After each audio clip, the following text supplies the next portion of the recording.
Hello again, this is Jim DeMayo, and we're continuing to read from Lesson 138. So we begin today considering the choice that time was made to help us make. Such is its holy purpose, now transformed from the intent you gave it, that it be a means for demonstrating hell is real, hope changes despair, life itself must in the end be overcome by death. In death alone our opposites resolve, for ending opposition is to die. And thus salvation must be seen as death, for life is seen as conflict. To receive the conflict is to end your life as well. So is time as we made it. However, time can be used for a different purpose. These mad beliefs can gain unconscious hold of great intensity and grip the mind with terror and anxiety so strong that it will not relinquish its ideas about its own protection. It must be saved from salvation, threatened to be safe, magically armored against the truth. And these decisions are made unaware to keep them safely undisturbed, apart from question and from reason and from doubt. Heaven is chosen consciously. The choice cannot be made until alternatives are accurately seen and understood. All that is veiled in shadows must be raised to understanding, to be judged again. This time with heaven's help.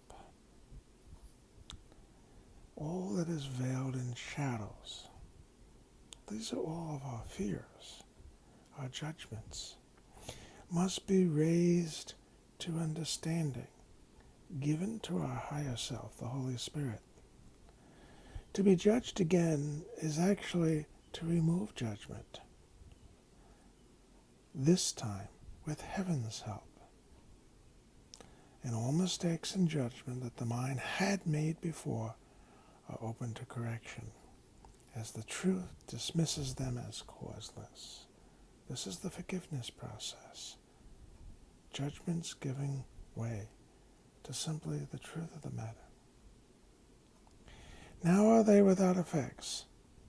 They cannot be concealed because their nothingness is recognized. So with heaven's help, we understand that our judgments are nothing, untrue.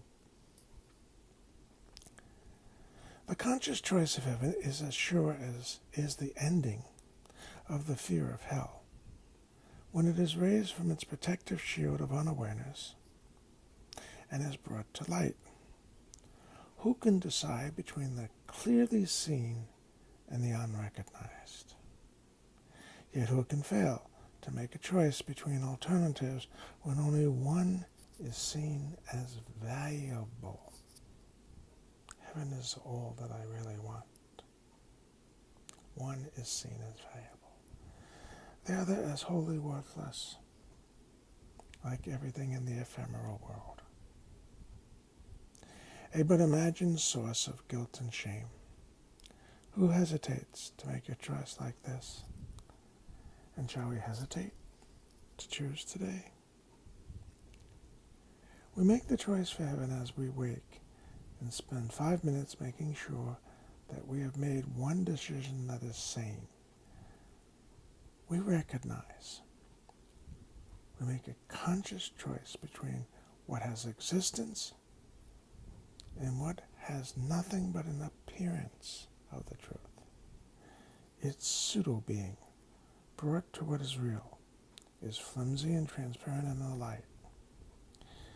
It holds no terror now for what was made enormous, vengeful, pitiless with hate, demands obscurity for fear to be invested there.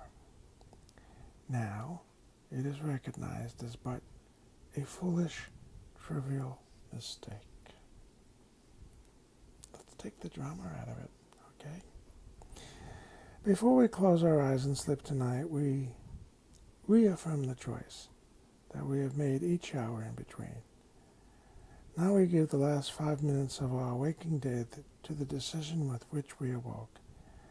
As every hour passed, we have declared our choice again in a brief quiet time devoted to maintaining sanity.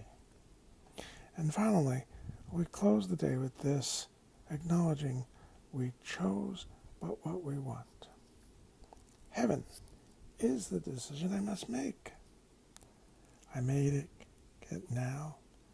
I make it now, and will not change my mind, because it is the only thing I want.